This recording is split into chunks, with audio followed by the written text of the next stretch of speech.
73.5,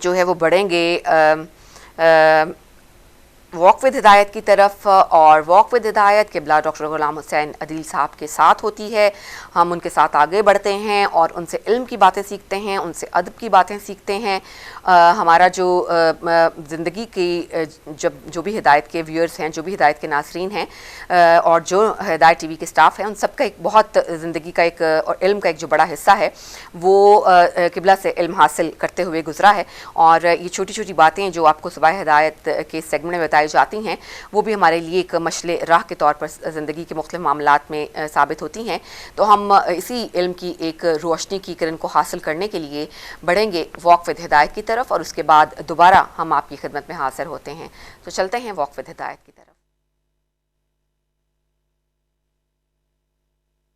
بسم اللہ الرحمن الرحیم وبہ نستعین وہو خیر المعین۔ رب اشرح لی صدری ویسر لی امری واحلل عقدۃ من لسانی یفقہوا قولی۔ اللہم انا نرغب الیک فی دولۃ کریمہ تعز بها الاسلام واہلہ وتذل بها النفاق واہلہ، وصلی اللہ علی محمد وآلہ الطیبین الطاہرین المعصومین المنتجبین۔ السلام علیکم ورحمۃ اللہ وبرکاتہ۔ آج ایک بہت ہی مبارک اور بہت ہی مقدس دن ہے۔ امام رضا علیہ السلام کی ولادت باسعادت اپنے تمام ناظرین اور سامعین کی خدمت میں مبارکبادی پیش کرتے ہیں۔ اللہ سبحانہ وتعالی سے دعا ہے کہ یہ گھڑیاں، یہ لمحات مبارک فرمائے اور آپ سب کو صحت عطا فرمائے۔ امام ضامن کی ضمانت میں آپ سارے رہیں۔ اللہ سبحانہ وتعالی امام برحق کی اس ولادت کے صدقے میں اللہ سبحانہ وتعالی آپ کو خوشیاں نصیب فرمائے اور عافیت نصیب فرمائے، اور جو پریشان ہیں اللہ سبحانہ وتعالی ان کی پریشانیوں کو دور کرے۔ حقیقت میں یہ نظام جو ہے، جسے نظام ہدایت کہتے ہیں، بہت ہی پاکیزہ ہے، بہت ہی مقدس ہے۔ اللہ نے یہ عظیم رہنما اور مقتدا ہمیں عطا کیے ہیں، اور یہ میں سمجھتا ہوں کہ ایک سلسلہ جو اللہ نے ہدایت کا اِنَّ عَلَيْنَا لَلْہُدَىٰ وَإِنَّ لَنَا لَلْآخِرَةَ وَالْأُولَىٰ، اور جہاں پہ ایک چیز میں آپ کو بتاؤں کہ جو لوگ پریشان حال ہیں، پریشانیوں میں ہیں، آج توسل اختیار کریں امام ضامن کا، امام رضا علیہ السلام کا، بالخصوص جو بیمار ہیں، لا علاج ہیں، ان کے لیے آج ایک بہت بڑا دن ہے، توسل کا دن ہے۔ اور اسی طرح میں یہ بھی عرض کروں گا کہ امام علیہ السلام کی جو ارشاد ہے کہ من زارنی فی حیاتی او بعد مماتی، جو شخص زیارت کرتا ہے میری زندگی میں یا میری شہادت کے بعد، میں 3 جگہ پہ اس کے پاس آتا ہوں، اس کی زیارت کرتا ہوں۔ ایک یہ ہے قبر کے دوران، جب انسان قبر میں ہوگا، مولا امام رضا علیہ السلام تشریف لائیں گے اور مدد کریں گے۔ دوسرا یہ ہے کہ جب حساب و کتاب ہوگا، اس دوران بھی مولا مدد فرمائیں گے، امام رضا علیہ السلام پل صراط پہ ہماری مدد فرمائیں گے۔ ایک پیغام، اور میں سمجھتا ہوں کہ یہ پیغام ساری کی ساری انسانیت کے لیے ہے، اور یہ ساری انسانیت اگر آپ دیکھنا چاہتے ہیں، اور یہ بتا دیا کہ کم ترین اگر تمہیں فرصت ملے تو تم نے کون سا پیغام، کون سا تم نے میسج ڈیلیور کرنا ہے، یہ چیز ایک بہت زیادہ امپورٹنٹ ہے۔ اسی وجہ سے جب امام علیہ السلام کو مدینہ سے مرو لایا گیا تو راستے تو وہ انتخاب کیے گئے کہ جہاں پہ شیعہ نہیں بستے تھے، شیعہ نشین ایریے نہیں تھے، لیکن بالآخر انہیں آنا پڑا نیشہ پور، جو قلندروں کا شہر ہے، جو عارفین کا شہر ہے، جو عرفان اور علم رکھنے والے ہیں، ان کا شہر، ادیبوں کا شہر ہے، محدثین کا ہے۔ انہیں جب پتہ چلتا ہے تو امام علیہ السلام کا آگے سے آکے راستہ انہوں نے بلاک کر دیا، راستہ روک دیا، کہا کہ سب سے پہلی چیز جو بتائی میں سمجھتا ہوں کتنی خوبصورت ہے، اور وہ یہ ہے کہ فرزند رسول سب سے پہلے ہمیں جمال رسالت کی آپ زیارت کرائیں گے، جمال رسالت کی۔ مولا نے عماری سے اپنا سر اقدس اور جمال مصطفی کا جو ہے نظارہ کیا۔ اس کے بعد انہوں نے کہا کہ آپ نے 24,000 قلمدان ہیں، 24,000 لوگ ہیں، 24,000 رائٹرز ہیں، محدثین ہیں، ٹرانسمیٹر ہیں، اور وہ لکھ رہے ہیں اور تیار ہیں قلم ان کے پاس۔ کیا ہو گیا کہ کہا کہ آپ نے جمال رسالت کا نظارہ کرایا ہے، آپ ہمیں کمال رسالت کا، لہجہ رسالت کا، لہجہ رسالت کی آپ نے جو ہے وہ زیارت کرائی۔ اب کیا کیا میرے مولا نے؟ بہت خوبصورت، میں کہتا ہوں سلسلہ، جو سلسلہ عصمت ہے جس کو کہا جائے، ایسی ٹرانسمیشن کہ جس کا تعلق سلسلہ عصمت کے ساتھ ہے۔ پر میں آج تمہیں وہ حدیث سنانے جا رہا ہوں کہ جو مجھے میرے بابا نے بتائی ہے۔ امام موسیٰ کاظم علیہ السلام کو ان کے بابا امام جعفر صادق علیہ السلام نے بتائی۔ امام جعفر صادق علیہ السلام کو امام محمد باقر علیہ السلام نے بتائی ہے۔ امام محمد باقر علیہ السلام کو امام زین العابدین علیہ السلام نے بتائی ہے۔ امام زین العابدین کو سید الشہداء امام حسین علیہ السلام نے بتائی ہے۔ سید الشہداء کو امام حسن مجتبی علیہ السلام نے بتائی ہے۔ امام حسن مجتبی کو امیر المؤمنین علی ابن ابی طالب علیہ السلام نے بتائی ہے۔ امیر المؤمنین علی ابن ابی طالب علیہ السلام کو پیغمبر اسلام صلی اللہ علیہ وآلہ وسلم نے بتائی ہے۔ پیغمبر اسلام کو جبرائیل امین نے بتائی، جبرائیل امین کو اللہ سبحانہ وتعالی نے بتائی۔ کیا ہے یہ سلسلہ؟ اس کو کہتے ہیں سلسلہ ذہب، گولڈن چین۔ یہ وہ حدیث ہے، اور گولڈن چین جو حدیث ہے، سلسلہ ذہب جس کو کہا جاتا ہے، سلسلہ ذہب پورے کا پورا یعنی سارے کے سارے سونے کے ہیں، اس میں کوئی غیر معصوم شامل نہیں ہے۔ سب سے پہلے اگر آپ اس سلسلے کو دیکھنا چاہتے ہیں تو یہ سلسلہ اس طرح کہ مجھے میرے بابا نے، انہیں ان کے بابا نے، اور یہ سلسلہ رسالت مآب تک، رسالت مآب کے بعد حضرت جبرائیل تک، حضرت جبرائیل کے بعد اللہ سبحانہ وتعالی تک جو سلسلہ ہے، فرمایا کہ کیا ہے؟ یہ وہ حدیث سنا رہا ہوں، کلمۃ لا الہ الا اللہ حسنی فمن دخل حسنی امن من عذابی۔ کلمہ توحید یعنی ٹرانسینڈنٹ یونٹی آف گاڈ۔ کلمہ توحید میرا قلعہ ہے، میرا قلعہ ہے کلمہ توحید۔ اور جو اس کلمہ توحید میں یعنی اس میرے قلعے میں داخل ہو گیا، میرے قلعے میں داخل ہو گیا، فمن دخل حسنی آمن من عذابی، تو وہ کیا ہے؟ عذاب الہی سے محفوظ ہو گیا ہے۔ یعنی کیا ہے کہ جو اس کلمہ توحید میں آ گیا، سب جتنے 24,000 رائٹر اور ٹرانسمیٹر تھے، جتنے محدثین تھے، محققین تھے، دانشور تھے، علماء تھے، سب نے لکھ لیا کہ کلمہ توحید کیا ہے؟ قلعہ پروردگار ہے، اور جو اس میں داخل ہو گیا اسے ہر قسم کا جو عذاب ہے اس سے وہ محفوظ رہے گا۔ سارے لوگ خوش ہو گئے۔ اس کے بعد کہتے ہیں کہ امام علیہ السلام نے ہماری سے پھر اپنا سر اقدس نکالنے کے بعد فرمایا بشرطہا و شروطہا، بشرطہا و شروطہا۔ دیکھو اس کلمہ توحید میں بھی آنے کے لیے آپ کو شرط اور شروط چاہیے۔ پہلے لوگوں کو نہیں پتا تھا کہ کلمہ توحید کی بھی کوئی شرط ہوتی ہیں۔ فرماتے ہیں بشرطہا و شروطہا و انا من شروطہا۔ یاد رکھو کلمہ توحید کے لیے بھی ان شرائط میں سے ایک شرط میں خود ہوں، یعنی اگر مجھے نہیں مانو گے تو تمہارا کلمہ توحید ناقص رہے گا۔ یہ بات بتا دی، یہ وہ جو ٹرانسمیشن ہے یہ بھی بتا دیا، سلسلہ ذہب کو جو ہے نا وہ بتا دیا۔ اور سلسلہ ذہب اس قدر امپورٹنٹ ہے کہ امام احمد ابن حنبل امام حنبل جو ہے نا وہ فرماتے ہیں، کہتے ہیں کہ اگر یہ سلسلہ ذہب جس انداز کے ساتھ امام رضا علیہ السلام نے اس حدیث کو نقل کیا اس سلسلے کے تحت، اگر اس سلسلے کو اسی انداز کے ساتھ کسی دیوانے کے اوپر پڑھ کے پھونک دیا جائے تو وہ دیوانہ کیا ہے؟ عاقل ہو جائے گا۔ جن کے ناموں میں اتنے کمالات ہیں اور ان کے کمالات کا انسان کون اندازہ لگا سکتا ہے؟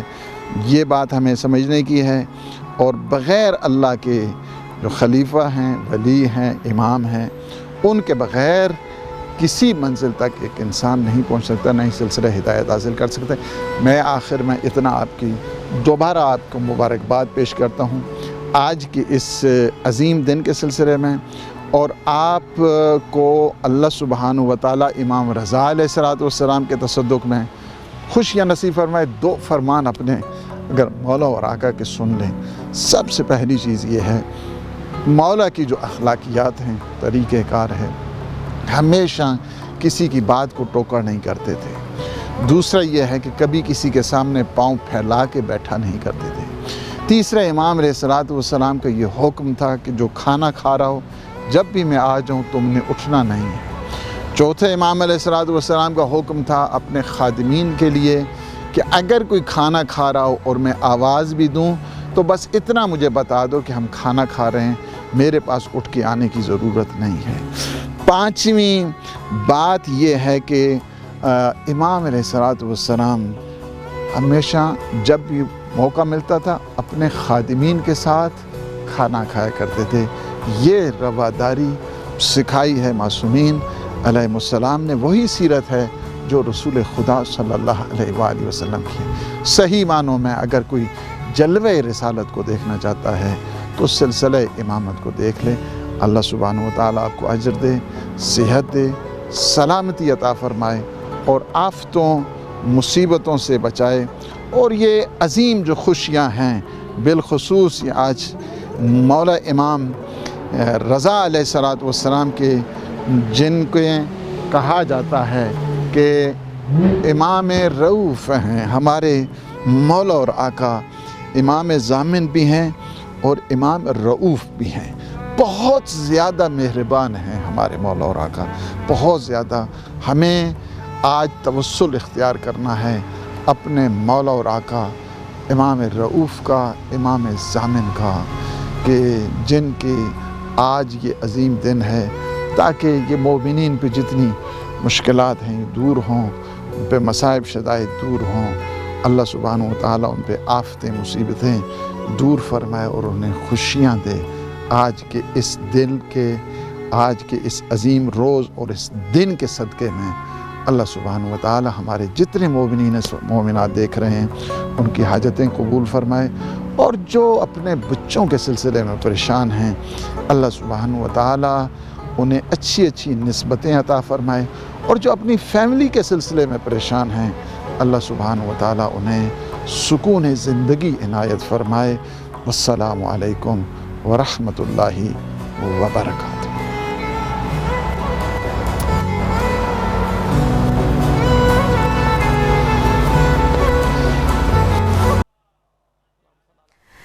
جی ناظرین، ہم قبلہ ڈاکٹر غلام حسین کا بہت شکریہ ادا کریں گے کہ جنہوں نے ہمارے ساتھ جو ہے وہ اتنی علم کی باتیں ہمیں بتائیں اور ہمیں آگاہ کیا، ہماری آگاہی میں، ہمارے علم میں اضافہ کیا۔ ناظرین، کچھ حالات حاضرہ کی خبریں بھی آج آپ کے تک ہم پہنچا دیتے ہیں کہ انڈیا میں لاء کالج کے مسلم پرنسپل جن پر ہندو مخالف اور ملک دشمن ہونے کے الزامات غلط ثابت ہوئے، انڈیا میں ایک لاء کالج کے پرنسپل کے خلاف نماز پڑھنے، اس کی ترغیب دینے، لائبریری میں ملک مخالف کتاب رکھنے، مسلمان اساتذہ بھرتی کرنے اور لو جہاد کو فروغ دینے جیسے الزامات پر مقدمہ درج کیا گیا تھا۔ اس کے نتیجے میں حکومت نے ان سے زبردستی استعفیٰ لیا، مگر اب 1.5 سال بعد سپریم کورٹ نے ان کے خلاف درج مقدمے کو غیر مناسب قرار دیتے ہوئے FIR خارج کرنے کا حکم دیا ہے۔ ڈاکٹر انعام الرحمان ریاست مدھیہ پردیش کے شہر اندور میں واقع گورنمنٹ نیو لا کالج کے سربراہ تھے، جنہیں دسمبر 2022 میں اس وقت معطل کر دیا گیا جب بی جے پی کی طلبہ ونگ سے منسلک ایک گروپ نے ان کے خلاف تعصب جیسے سنگین الزامات عائد کیے۔ ڈاکٹر انعام الرحمان کے خلاف مقدمہ تو خارج ہو گیا، مگر جو زخم ان کے دل پر لگے ہیں شاید ہی وہ مندمل ہو سکیں۔ بی بی سی نے ڈاکٹر انعام الرحمان سے اس مقدمے اور ان پر پڑنے والے اثرات پر تفصیل سے بات کی۔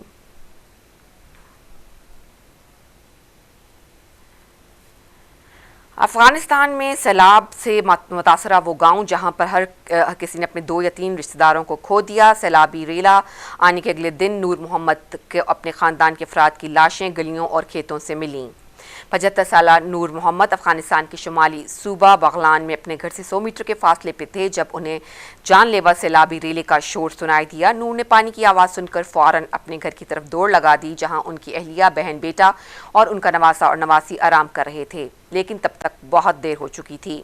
یہ سیلاب خشک موسم سرما کے بعد شدید بارشوں اور طوفانوں کے باعث بنایا تھا اور زمین کے لیے ان بارشوں کا تمام پانی جذب کرنا ممکن نہیں رہا تھا۔ اس سیلاب کی تباہی میلوں تک پھیلی ہوئی ہے۔ واضح رہے کہ سیلاب میں شمالی صوبہ بغلان بری طرح متاثر ہوا ہے اور سب سے زیادہ ہلاکتیں بھی وہیں ہوئی ہیں۔ سیلاب کے بعد ہزاروں افراد بے گھر ہو گئے جنہیں خوراک، پناہ اور ہنگامی طبی امداد کی فوری ضرورت ہے۔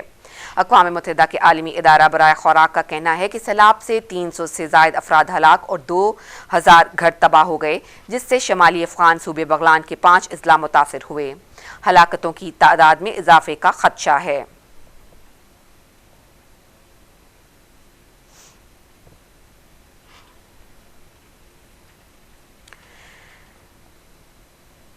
جیل کا بدلہ ووٹ سے، ظلم کا بدلہ ووٹ سے، جبر کا بدلہ ووٹ سے۔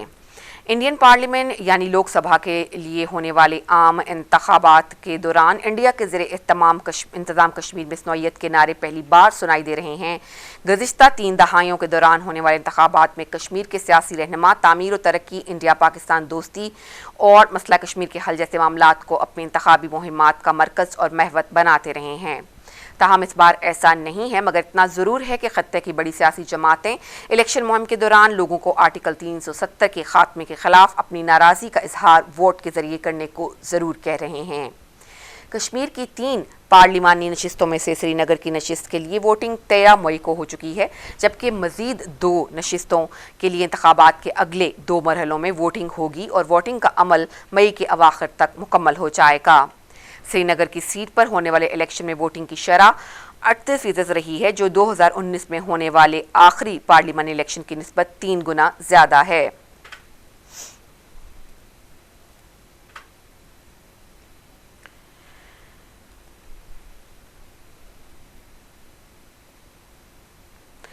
جی ناظرین، آگے بڑھتے ہیں اور آپ کو مزید 1-2 خبروں کے بارے میں اور مزید بتاتے ہیں کہ یوکرین کی جنگ کے دوران چین نے روس کو عالمی پابندیوں سے بچایا۔ روسی صدر ولادیمیر پوتن اور ان کے چینی ہم منصب شی جن پنگ نے بیجنگ میں ہونے والی ملاقات کے دوران دونوں ممالک کے درمیان گہرے تعلقات کو سراہا ہے۔ فروری 2022 میں یوکرین پر روس کے حملے کے بعد دونوں رہنماؤں کے درمیان یہ 4تھی ملاقات تھی۔ اس دوران بیجنگ ماسکو کا ایک اہم اتحادی بن گیا ہے جو امریکہ اور دیگر مغربی ممالک کی جانب سے عائد ہونے والی پابندیوں کے اثرات کو کم کرنے کی کوشش کرتا رہا ہے۔ چین نے متعدد بار الزامات کی تردید کی ہے کہ وہ روس کو ہتھیار یا اسلحہ فراہم کر رہا ہے۔ ایک انٹرویو میں امریکی سیکرٹری خارجہ نے کہا کہ جو نہیں ہو رہا وہ چین کی جانب سے روس کو یوکرین میں استعمال کے لیے حقیقی اسلحے کی فراہمی ہے۔ تاہم چین پر الزام لگاتا رہا ہے کہ وہ ماسکو کی جنگی مشین کو اہم سامان فراہم کر رہا ہے۔ بلنکن نے کہا ہے کہ یہ سامان روس کو مزید اسلحہ، ٹینک، بختر بند گاڑیاں اور میزائل تیار کرنے میں مدد دے رہا ہے۔ انہوں نے کہا کہ روس چین سے 70% تک مشینی آلات اور 90% تک مائکرو الیکٹرانکس درآمد کر رہا ہے۔ واشنگٹن کی جانب سے مئی میں چین اور ہانگ کانگ میں موجودہ 20 کمپنیوں پر پابندیاں عائد کر دی گئی تھیں۔ امریکہ کا الزام ہے کہ ان میں سے ایک ڈرون میں استعمال ہونے والے حصے برآمد کر رہی تھی، جبکہ باقی ماسکو کو مغربی پابندیوں سے بچا کر ٹیکنالوجی تک رسائی حاصل کرنے میں مدد دے رہی تھی۔ چین نے روس سے تجارتی تعلقات کا یہ کہتے ہوئے دفاع کیا ہے کہ وہ جان لیوا ہتھیار نہیں بیچ رہا اور تمام قوانین اور قواعد پر مد نظر رکھتے ہوئے دوہرے استعمال کی چیزوں کو برآمد کرتا ہے۔